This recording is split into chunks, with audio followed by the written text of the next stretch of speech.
చేత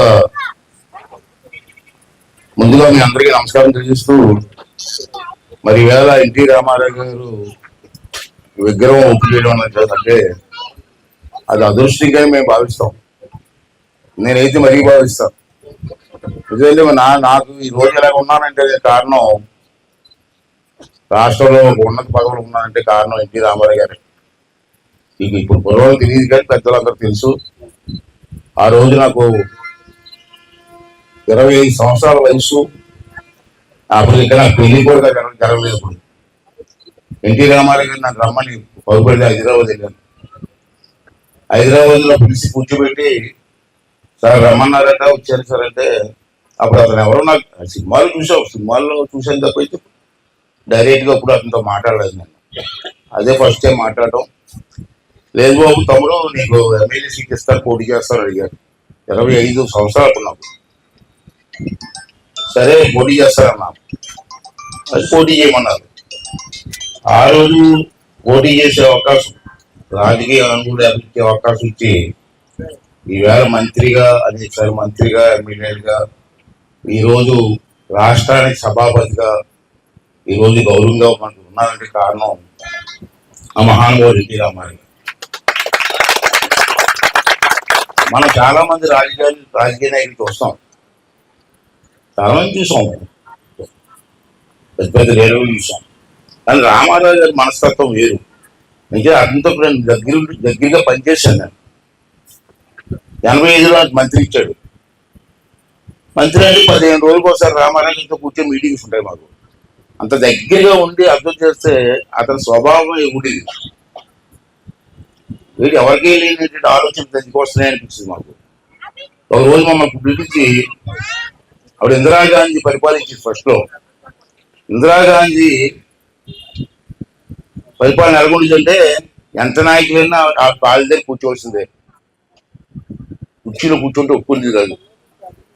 ఆ కుర్చీలో కూర్చుంటే మిగతా నాయకులు, పెద్ద పెద్ద నాయకులందరూ కింద ఉండేవారు.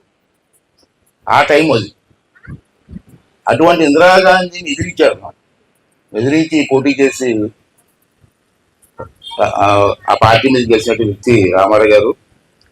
అతను వచ్చిన తర్వాత 9 నెలల్లోనే పార్టీ పెట్టి రికార్డు ఇప్పటికీ ఎవరు అలా చేయలేదు. పార్టీ పెట్టిన 9 నెలలకి ముఖ్యమంత్రి అయిపోయాడు. ముఖ్యమంత్రి అవ్వాలంటే కొన్ని సంవత్సరాలు పడుతుంది. అది 9 నెలలకే ముఖ్యమంత్రి అయిపోయాడు. రాను ఏంటంటే రామారావు గారిని జనాలు ఎలాగా ఆదరించారంటే అది అదృష్టం. మరి రామారావు గారికి కూడా చిన్న అదృష్టం. చిన్న పల్లెటూరులో పుట్టాడు. నిమ్మకూరు అని కృష్ణా జిల్లా చిన్న పల్లెటూరులో పుట్టాడు. ఏదో పాలు పిండుకొని క్యారేజీలో వేసుకొని విజయవాడ సైకిల్ మీద వచ్చి పాలు అమ్మేవాడు ఎన్టీ రామారావు గారు. అలాంటి వ్యక్తి రాష్ట్రానికి ముఖ్యమంత్రి చేసే పరిస్థితి వచ్చింది.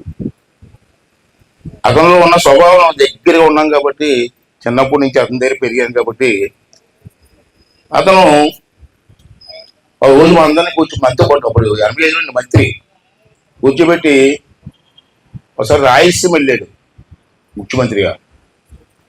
వెళ్ళి ఒక ఇంట్లోకి వెళ్ళాడు. కారు దిగి ఒక గుడిసెలోకి ఉంటే గుడిసెలోకి వెళ్ళాడు. వెళ్తే అక్కడ కుటుంబ సభ్యులంతా ఆశ్చర్యపోయి, మా ఇంటికి వచ్చారు, మా ఇంటికి మంచి లేమ్మా అని లోపలికి వెళ్ళిపోయాడు.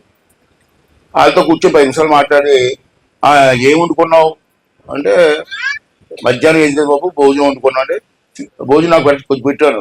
అవి సిగ్గుపడిపోతుంది. భోజనం అంటే మన భోజనం కాదు, అది రాగి సంకటేది అంటారు. పూర్వం అనేవారు. మరి పూర్వం రాగి సంకటే మన తెల్లానం తినేవారు కాదు. అప్పుడు రామారావు గారికి పెట్టింది. ఆవిడ సిగ్గుపడుతాను, బాబు తినగలవా అని. ఏం తినకూడదు, 2 ముద్దలు తిన్నాడు. నేను అంత పక్కన ఉన్నాం. ఎప్పుడు ఇదే తింటారా అని అడిగాడు. ఎప్పుడు ఇదే తింటాం బాబు.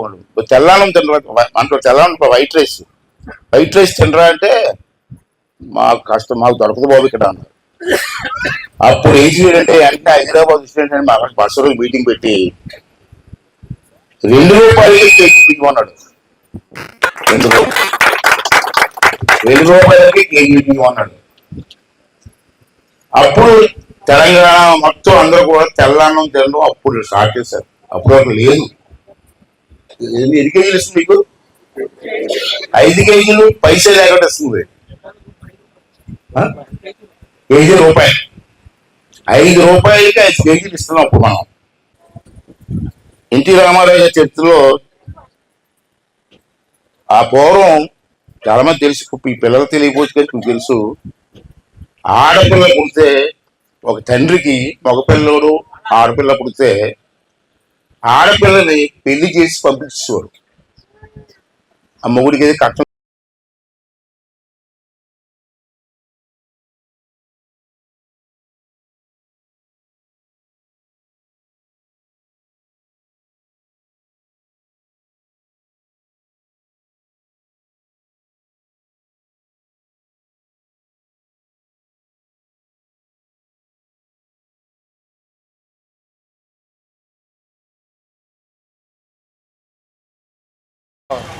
పద్మరాల టీము నర్సతాలు ఇక్కడ లేదు, ఉన్న ఎక్కడ ఉంటుంది కానీ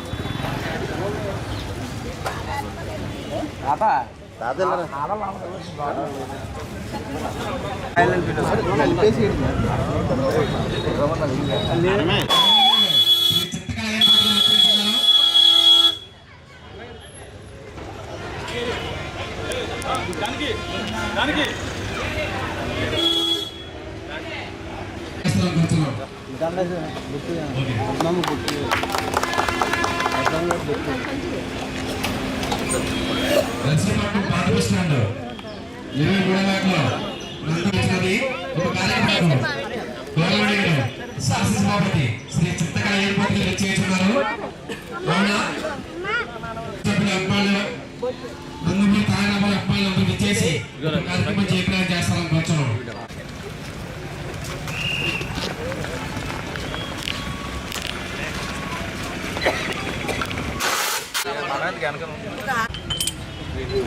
చూసుకోవచ్చు.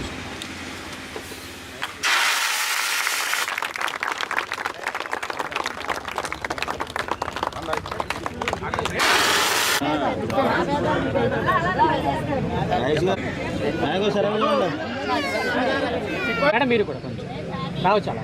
Okay okay sir. ఏంటి ఒకసారి ఎలా చూడాలి అందరూ?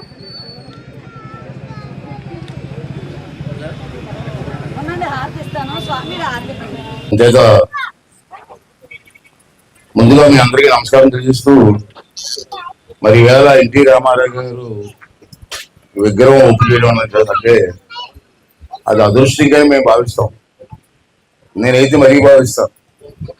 ఎందుకంటే నాకు ఈ రోజు ఎలా ఉన్నానంటే కారణం, రాష్ట్రంలో ఉన్నత పదవులు ఉన్నానంటే కారణం ఎన్టీ రామారావు గారు.